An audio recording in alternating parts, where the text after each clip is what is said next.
Hello, my name's Richard Kent. Today I'd like to talk about how we balance.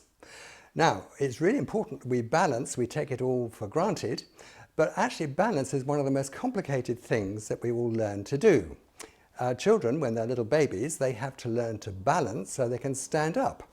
And you notice when children first start to walk, they have difficulty balancing because it actually involves all of the various different systems in our bodies. It involves the skeletal system, our central nervous system, it involves our eyesight, it involves the sensations we get from our hands and our feet, and also in particular involves our gyroscope, effectively, the semicircular canals in our middle ear.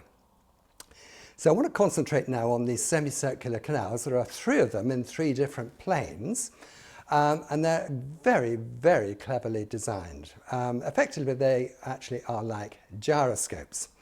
They're made in 3 planes, and in the center of each semicircular canal is fluid, which as you move around, as we move our head around up and down, the fluid actually stays more or less where it is, but the semicircular canals move around with our head. Now, there are little hairs pointing inwards in each canal in 3 different planes, which can detect movement.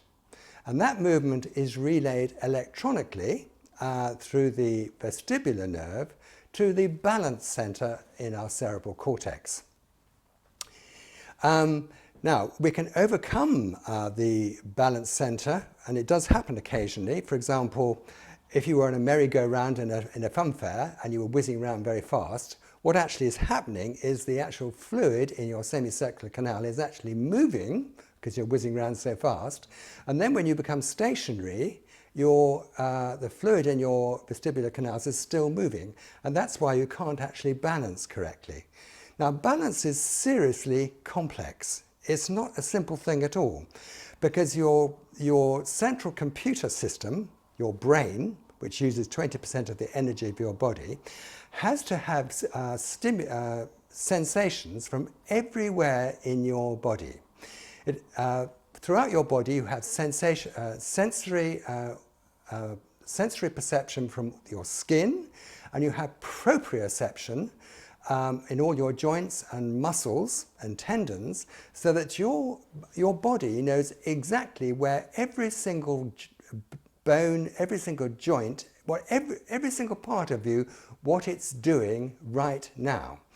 And what your brain does is it collates all this information, what you can see, the horizontal horizon, what you can hear, and in particular where you are in time and space in terms of your vestibular stimuli from your semicircular canals, and then keep correcting each of your joints, your muscles, your lumbar spine, all of the other joints, so that you keep, right now you're probably sitting in a chair.